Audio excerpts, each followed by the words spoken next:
Welcome to another episode of the Two Shots Podcast. I'm your host, Joe Garcia. And on today's episode, we're going to be joined by two special guests. We're going to be joined by the one and only Paul Garcia, host of the Spurscast. Paul, thank you for joining. Awesome. Glad to be here. Yeah, and we're also going to be joined by the OG, the triple OG here, the one and only Benjamin Bornstein. What's going on, brother? Not much. I didn't know I earned triple OG status, so I'm living on cloud nine right now. Yeah, you're triple OG now. I mean, you're one of the sole holdovers here from the original cast of Project Spurs with Paul. Real quick, Joe, how are you able to book Ben, man? Because I've been trying to get this guy on my podcast for like a month, and he's always busy. Like, I know the draft and stuff in March Madness, but man, yeah. So yeah, Ben, you just got to catch me a week after surgery. That's how it goes. Yeah, okay. There you go. There you go. I just went ahead and reached out to him. I just got lucky, I guess. There you go. He was in between his drinking days. So. Jeez. So what we're going to do is we're going to go ahead and dive in here and kind of talk about some of these topics that have been fan-centric and really, have gone over quite well over on Spurs Twitter and social media.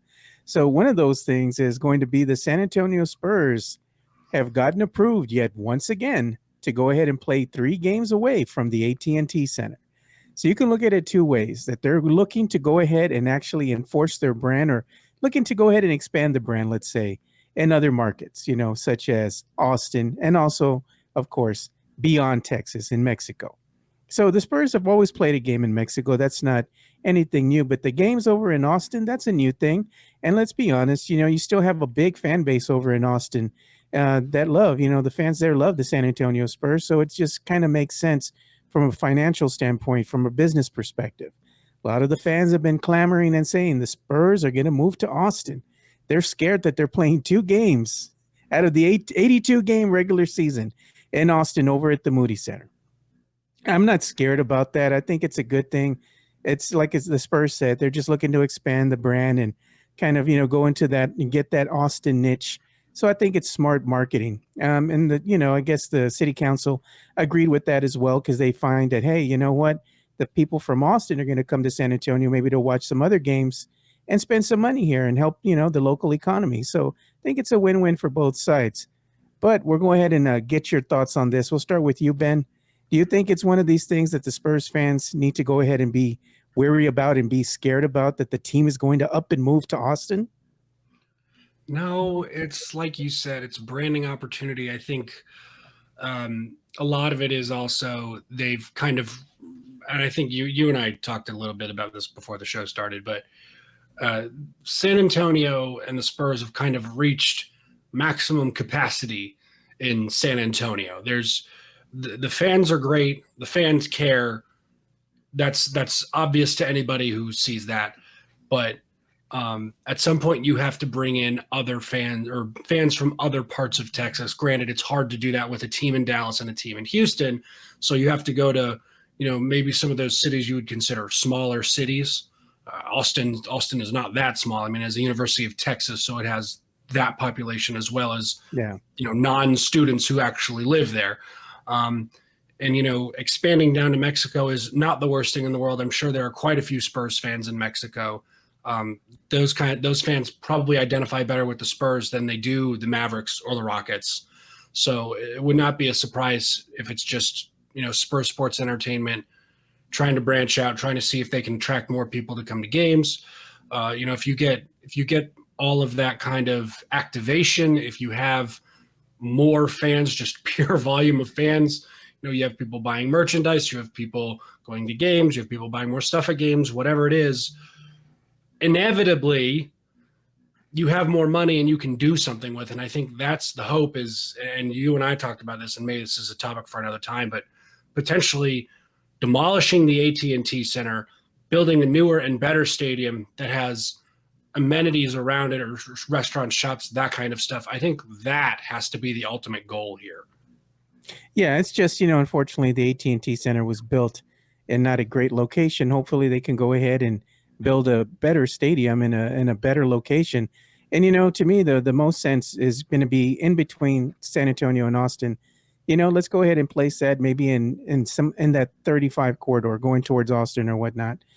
See if that actually helps, as far as getting that crowd from Austin and also the hometown crowd from San Antonio. Because let's face it, if you want to build a stadium downtown in San Antonio, there ain't no room. Yeah. There's no room downtown anymore, to go ahead and build that big of a stadium. So they got to look elsewhere. So hopefully they can figure things out. But we're going to go to you next, Paul. What do you think about the Spurs getting approved by the city council to go ahead and play 3 home games away from home again for this upcoming 2023-2024 season? I think it's just another great opportunity, like kind of what Ben just said there. The way to kind of expand your fan base. Again, these are going to be the trying years, these next few years of them building a rebuilding kind of franchise. And we saw the kind of team that they were putting out on the floor every night. With the young developing core, and just if anybody was like injured, they didn't want to play those players. I mean, and look at how the Austin fans really enjoyed those games. I mean, the Spurs were not playing their best players in a lot of those games, and they still sold out both games. But again, long term, would the Austin fans have that kind of commitment to go into every Spurs game? I don't know, because like we've seen the Austin Spurs attendance hasn't been, from what I've seen, it hasn't been great at all. But again, since the fact that this is going to be a few years of rebuilding, it doesn't hurt to expand your fan base. The fans in Austin, the fans in Mexico are very excited. And then, I don't live in San Antonio anymore, like you guys know.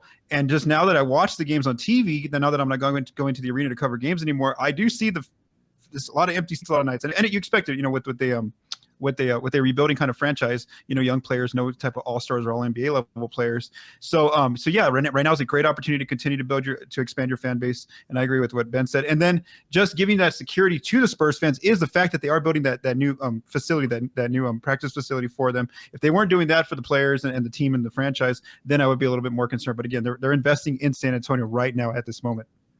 Yeah, and what a great segue, because that's going to bring us into our next topic here. And that is, Spurs fans kind of being a little bit weary of the San Antonio Spurs playing 3 games outside of the AT&T Center, especially up in Austin. You've all heard the chatter. They're going to move the team. They're going to move the team to Austin. Well, R.C. Buford went ahead and kind of, I guess, recertified himself as stating, you know what, San Antonio Spurs are here to stay in San Antonio, with them spending so much money on this practice facility. I mean, it's a $500 million sprawling campus, and they've given some dates here, of what Spurs fans can expect this upcoming season. So the center broke ground in November of 2021. And one of the slides that was presented at this presentation that the Spurs had recently, it showed the practice facility opening in August of 2023. And that's right on par with the Spurs starting, Spurs training camp, Mm-hmm. So again, it's going to be great to see that the Spurs are re-upping, saying, look, there's nothing to be afraid about. We spent all this money on a practice facility. Everything is still, going to be cool. We're not going to move the team. We're not going to uproot and go anywhere. And, Spurs fans have that to look forward to. The Spurs actually having that practice in August of 2023. Then Spurs Sports and Entertainment said that they're going to have a ribbon cutting ceremony that's likely going to be held in September. And the plaza will likely open to the public a month later, right on par again with the Spurs and, them starting preseason play at that point, So maybe they'll have some, some type of, events or something there while the Spurs are actually playing preseason games. Maybe they'll have some Spurs fan fiesta or something there to kind of, christen the new practice facility. But, those are dates that they've released. And they also stated that there's going to be a Spurs restaurant that will not open until January of 2024. 2025, should I say. So the campus, while it might, on the outside, it might look like it's pretty much built. The inside is still where they're going to be doing some work. And it doesn't look like everything is going to be done and probably for another year. I think it'll be 100% by 2026. So again, Spurs fans, you have this beautiful practice facility to look forward to, maybe catching some players as they're going in, for their practice, for their games coming up, getting ready for the season as they go ahead and have their training camp and whatnot, so maybe you get to catch a glimpse, Coach Pop or one of the players, if they allow you to do so. It would be nice if they did that. But yet again, we're going to go ahead and pitch this and get your thoughts here. So we'll start with you, Paul. Paul, what do you think about the Spurs, kind of recertifying that they're not going anywhere with R.C. Buford, again, giving these dates about the Spurs practice facility? What are your thoughts? it just goes back to what I just said right now. Is like you just threw out the dates there. Like the fact that this thing may not be ready fully until 2026. But then guess what? That's 3 more years of getting that, getting again, just showing that foundation is still being built just for that initial step of getting that new practice facility going. And it just shows a sign that they're not going to, be committing to, always playing in Austin or Mexico. It's gonna definitely be a long-term play here with San Antonio, always keeping them as the city that they want the Spurs to be in. Yeah, and RC Buford said something here in one of his comments in this particular article that I was looking at. He said that he wants to emphasize San Antonio is our home, and as we build our next great championship teams, we think it's incredibly important for us to capture the competitive advantages that are available to us throughout the region. So, again, this is going to be a mecca where the Spurs are going to call home, and they even have naming rights. Already they went ahead and said that they're partnering with another company here for the naming rights. And I'm going to go ahead and go up here and see it because I just saw it right now, the name of that company. I don't know if you remember it. Oh, there it is. Victory Capital is the name of the company that they're going to be partnering with for the naming rights of the actual campus. So, Ben, what do you think about the Spurs practice facility? Good, bad? What are your thoughts? It's good. It's an investment in the community, opportunity for players to become more familiar with the community. No brainer. Easy stuff. Just everybody stop overthinking. Easier said than done, Ben. Easier said than done. That's why you have to say it multiple times. Yeah, so that's why we started this podcast right out the gate talking about the Spurs playing 3 games away from the AT&T Center, and also talking about the Spurs practice facility. The team's not going nowhere. I think Spurs fans are just kind of overreacting, as you stated. But one of the other topics that they are highly overreacting, which is a great segue to this next segment, is that the team lost the coin toss, the tiebreaker with the Houston Rockets. And, Spurs fans are all in the, getting upset again, saying that it's a wash, that's it. They're not going to get the number 1 pick. It doesn't really matter at this point because the Spurs still have a 14% chance of getting that first pick. They're tied with the Houston Rockets. So it's the Detroit Pistons, Houston Rockets, and of course you have San Antonio. All these 3 teams have the 14% chance of getting the number 1 pick. So the worst that the Spurs can do, as you all have stated, is going to be that 7 pick. They can slide all the way down to 7. I still had them coming in somewhere around 6. I said if they go up, anything above 6, to me is a plus. So 14% chance. Let's see what happens. What are your thoughts on this and the Spurs losing the coin toss here, Ben? It's not that big a deal. It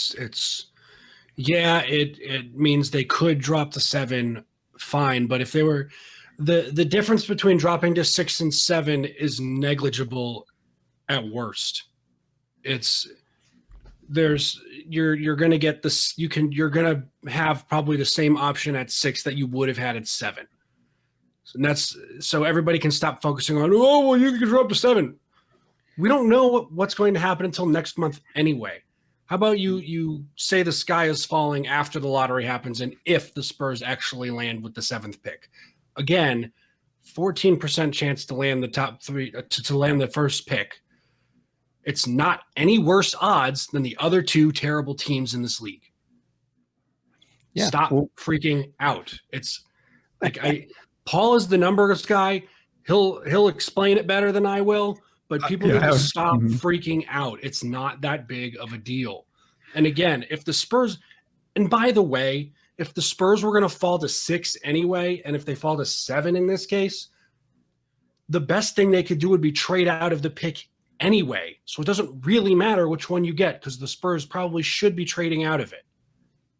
Yeah, so as we go here to you, Paul, to get your thoughts on the Spurs losing the coin toss, here are the percentages. All right, San Antonio. We're going to go with San Antonio. We're not going to care about Detroit or Houston. Spurs, number 1. If they get that number 1 pick, they still have the 14% chance. Now, when it comes to number 2, they're tied again with Detroit and Houston at 13.4%. Even if you go down to number 3, all 3 teams, 12.7%. Going down to number 4, they're all tied at 12%. And this is where it gets a little bit more interesting. Okay, when you get to that 5th pick, let's say if you slide down there, Spurs still have a 14% 14.8% chance. Houston, 27.8. Detroit, 47.9% of getting the 5th pick. At number 6, Detroit's out. They're not even on the board. It's Houston that has a 20% chance, and it has the San Antonio Spurs at 26. At number 7, the pick that everybody's, the Spurs are going to fall to 6. They have a 7% chance of getting that 7th pick. Calm down, people. Paul, what are your thoughts on the Spurs losing the coin toss? So I'm actually mad at myself because I just recorded the Spurscast last night with Colin Reed, and I didn't even use those percentages. Like I told Colin, it's 7%. It's rare that they're going to fall to that. They're definitely not. I mean, there's a 93% chance they're not going to land at number 7. That's just basically it. Like just a 7% chance. And like Ben said, where they're going to, it's probably out of that pick in the event that the worst case scenario does happen, they get the 7th pick.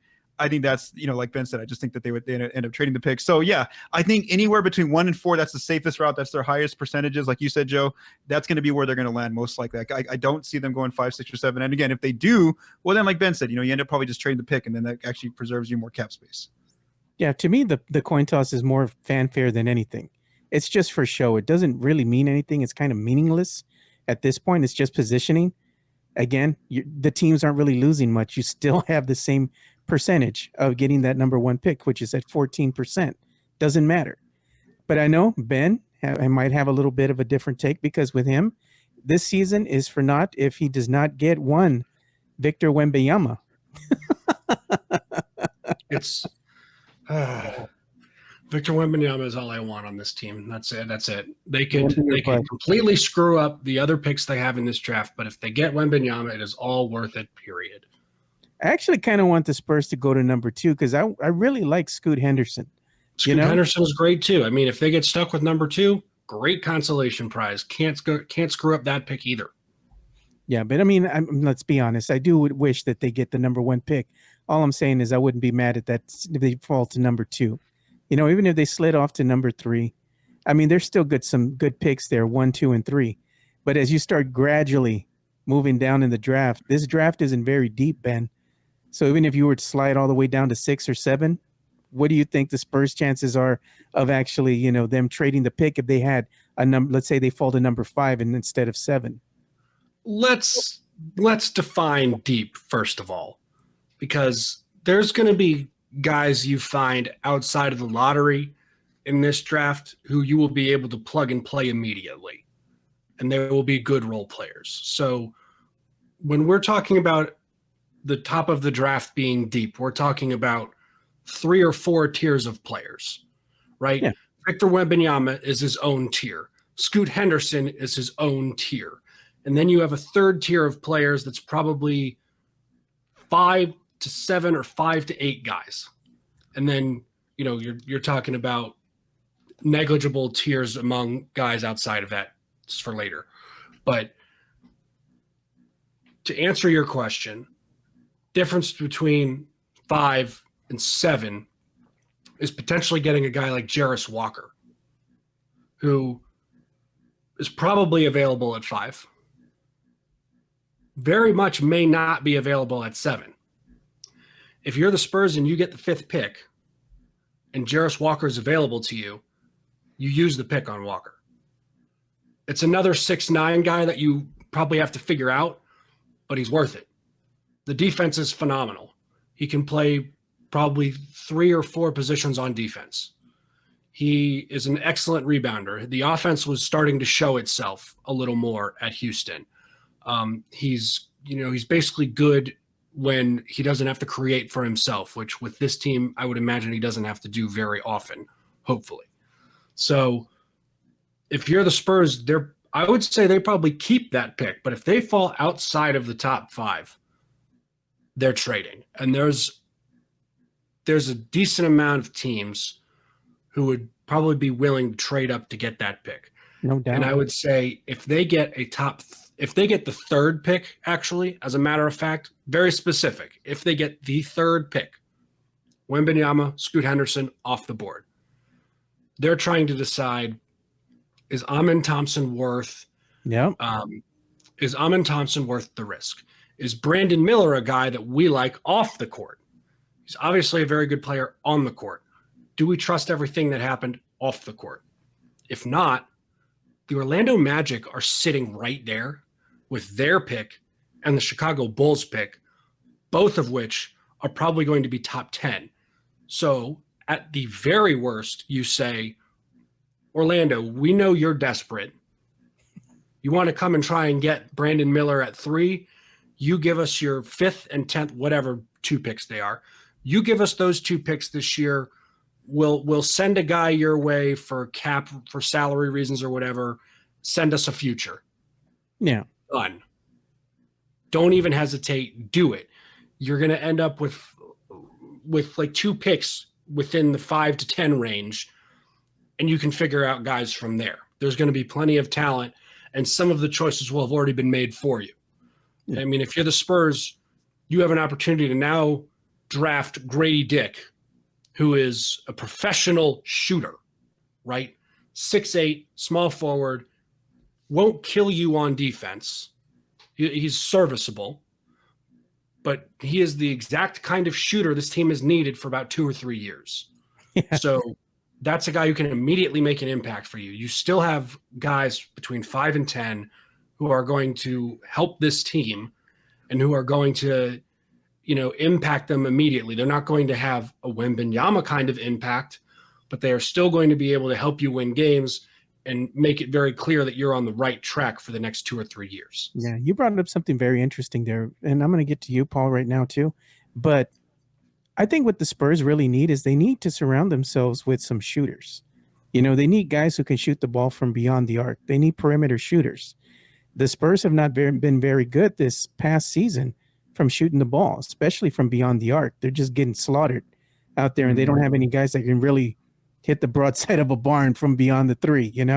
It's more of a mid-range game, and then they make a lot of mistakes, and they turn the ball over quite a bit. So if you can go ahead and surround yourself with some shooters with this young core, you're probably going to be a little bit better, on offense. But you also have to go ahead and see how you can get better on defense, because damn, they're the worst team, I believe, in the NBA defensively. Mm-hmm. So, Paul, as Ben is talking here about the upcoming NBA draft, what are your thoughts? The Spurs losing that coin flip like we talked about. If they go ahead and they do fall to 5 or 7, I mean, what are your thoughts? I mean, like, I definitely trust, what Ben's saying there, because he's definitely, like, a draft guy who I usually am for his perspective. So I'm going to definitely take what he's saying right there and follow his route there. And something you talked about, Joe, is what I was, just talking about recently in the Spurscast is like, what do they do with this cap space? Or just looking at if they don't get, number 1, Victor Wembanyama or Scoot Henderson, number 2, then where do they look for, those kind of players as well in the draft? Because they are going to have 2 second-round picks as well. And so I think that's a great, observation is, do they go after shooting, whether it's via free agency or maybe going to and seeing through those 2 second-round picks that they're going to have. I think that's a great improve. That would be a good opportunity for them. Maybe not, because when you're getting a shooter, you have to use all of your cap space on a shooter. You're just going to use, you're finding role players who are going to fit with you for like 2 to 4 years from now down the road, when you really want this team to start getting a little bit better 2 years. And again, like if they get Victor, well, then they can make that start a lot quicker. So I agree with what you're saying there. And then as far as defensive players too, I am interested to see, where do they go draft wise, looking at players with that kind of potential, or do they go look at some different free agents? Now I don't have the actual free agents, in mind just yet. I'm going to be doing a future Spurscast episode on specific free agents, but I definitely think those are 2 routes they can definitely look at. Yeah, so they got a lot of decisions to make here in this upcoming draft. I think it's going to be very pivotal for the San Antonio Spurs future. We keep saying that. We even said that last year, and we said that in the years prior. But look at what happened with those picks. They didn't really pan out. Not all of them did, and that's what we're going to go ahead and move to here in this last getting close to this last segment of this episode of the Two Shots podcast. It's something that you said on the Spurscast, Paul, and that Spurscast is chock full of little tidbits here about the Spurs and their offseason. And one of those is going to be, what are they going to do? What moves are they going to make? What is their team salary looking like? Because you had mentioned they had a number of players that are going to be hitting free agency, and you also have a number of players that are going to be on the books. So you want to kind of talk a little bit about that? I don't want you to give us the full rundown, because we do want everybody to watch the latest episode of the Spurscast, which I will have up here later on tonight. Yeah, so we do have a new Spurscast episode coming out. 695. I recorded with Colin Reed. He's really good with the CBA stuff here. He's definitely a person I go to whenever I don't quite understand some of the terms and things. Colin's really good with that stuff as well. And so we just broke down the team, and so like you were saying, Joe, they're coming in with the team that already has 11 players coming back on the roster. Those are players with guaranteed deals, so that really leaves 4 open roster spots realistically. Then we went into the fact that they're going to have 7 free agents. They're going to have 5 free agents that they can make restricted free agents. Those players are Romeo Langford, Trey Jones, Mamu, and then 2 players on 2-way contracts, Dominic Barlow and Julian Champagny. So again, you have 4 open roster spots. You're not going to bring all those players back, so they're going to have to cut ties with some players, or let those players test the market and see if they go find deals elsewhere. And then of course they have their 2 veterans players out of unrestricted free agency, Gorgie Jang and Keita Bates-Diop. And so really, Colin and I really both agreed that if they get Wemby, I think that the plans change in terms of how they're going to handle free agency. We both think that they would target free agents specifically to complement Wemby, in the next 2 to 4 years. Maybe not next year immediately, go straight for play-in or playoffs, but definitely starting to build that foundation with him. Now, if they get Scoot Henderson or a pick behind number 2, then I think they're going to keep that same approach of what they did this year, what we saw them do, which is not make a splashy move, but trade for contracts and then get draft assets from other teams. And that's kind of what they'll do, kind of like they're doing right now, where they're sitting with so much cap space, at the end of this season. Yeah. So in other words, go ahead and take a look at the latest Spurscast, because they're going to have all the number breakdowns for you there. Mm-hmm. And I'm sure you're going to also do another episode where you're going to kind of break down the cap space that the Spurs are potentially going to have for the upcoming, season and the off season. Yeah. Oh, we actually addressed that one. Have to use 90% of it, apparently. Yeah, that's a new one. Yeah, I wonder. See, I'm very curious, when does that take place? Because they said they're going to make these new agreements take place very slowly. Like they're not going to put that new repeater tax or that new second level apron in place in year 1. So I'm wondering too, if they make the Spurs have to use their cap space, so then they're going to have to use. So Joe, I have the numbers here. It can be 25.8 million. Let's say they bring back like Trey Jones and Mamu. Or as much as they want is 36.7 million. That's like, let's just say they let all their free agents walk. Then they could have about $37 million of cap space. So Ben, you're right.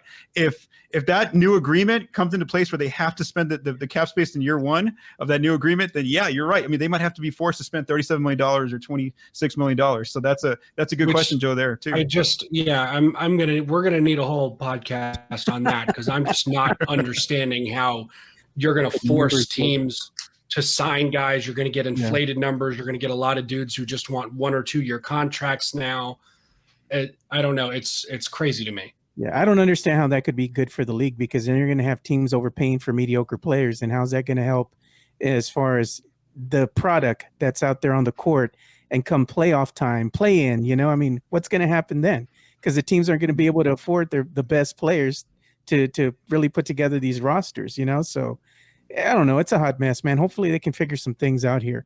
But we have one thing to talk about here before we go ahead and end this episode of the Two Shots podcast. I'm going to go ahead and share my screen here so everyone can see this, because the Spurs, they just went ahead and released some new merchandise here. It's called La Cultura. So I'm going to go ahead and share that here. Okay. Let me put it on screen. Nice. Oh, I did see this on my Twitter feed. Okay. I didn't. Yeah. Let me go ahead and show it on the stream. There we go. Oh, okay. So it's La Cultura. And this is some of the stuff that you can see. This is the T-shirts design, the T-shirt designs, and they said that they're gonna do this. And the designs that they chose are kind of, I don't know, they were influenced by the bootleg T-shirts that you see at the flea markets. I'm like, I don't know what flea markets they're going to, but the bootleg T-shirt scene is fire on the south side. Over here in the Marbach area, you can just go and you can pick up a tee for like 10 or 15 bucks. And these shirts that they're selling, I mean, I'm going to go ahead and go through them. You can see, I mean, they're part of the culture. They're cute and whatnot. I don't know if I'd spend $40 on one, Paul. I'm going to be honest with you. That's even the agua frescas, and then you have the snow cone, the syrup or whatever there that they're showing on the T-shirt. And then they had hats, they had some hats that they were showing on here as well. I'll go ahead and stop sharing now. And I got to tell you, man, some of these prices that they're charging for hats, $35. A T-shirt, $39. I can go and buy a shirt that's probably going to look, no offense to the designer, the graphic artist, it's probably going to look fire, better than this. $10, $15 out the door. Pair that with the hat. You come out for what, maybe $30 for the whole deal. You look good at the next Spurs game, Fiesta night. I mean, come on, man. I mean, like, why would anybody want to spend $40 just for a limited edition shirt? I mean, I guess it's just not my cup of tea, but they're doing it for the fans who have to have this as part of their collection. I mean, what did you think of it, Paul? Were you a fan of this or? I mean, I'm not going to give too much comment just because I don't really buy team gear anymore. Once I started going more to the media side, Michael DeLeon, a great founder of Project Spurs, taught me to kind of push that side away, like being like so I mean, it's cool for the fans. Like you said, I mean, if they have the money to buy it, I mean, that's fine. I'm just not big into the buying team, not just for the Spurs, but just for any NBA team. I just don't buy gear anymore. So that's not really on my area of expertise, I guess. And what are your thoughts, Ben? What do you think about the La Cultura? I mean, I'm a big fan of the colors. I like the scheme. I think it's cool. Mm-hmm. I am also someone who would never spend $40 on a T-shirt. Like $35 on a hat? No, thank you. And also, like, I am the lamest hat wearer of all time. Like, I go outside and I wear the cap with the brim. And then I've got like the floppy on the back of my neck and over my ears so I don't get sunburned. Like, I'm that guy. So maybe I'm not the right person to be asking, but those are not hats I would buy. And I'm just with Ben real quick about the price part. I never spend I don't ever want to go to that amount for clothing. I hate spending my money on clothes. And so if I have to like that much, no way, I'm out. Don't get me wrong. I like me a good hat. The Spurs went ahead and gifted me this hat. It's a Mitchell & Ness Fiesta hat when they gave everybody Fiesta fan boxes a couple seasons ago when they had first premiered the introduction of the Spurs Fiesta jerseys. So they sent some of us these boxes, and a lot of other fans have been gifted these boxes, and it's cool stuff, that they have in there. I'll wear it if I'm given, they give it to me, but having to pay, $40 for a hat or whatever, 35, 40 for a shirt. I mean, come on, man. I know I can go to my local HEB here and I can probably find some gear. While it won't be the best, it'll get the job done. That's right. HEB has everything, man.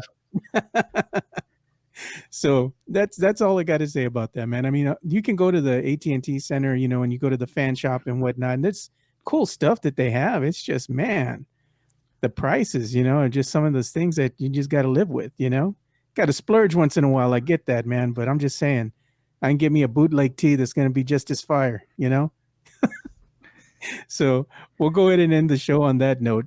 But as we go ahead and start bringing this show to a close here, I'm going to go down the line here. And Paul, where can they go ahead and follow you on Twitter? At Paul Garcia NBA. Mm-hmm.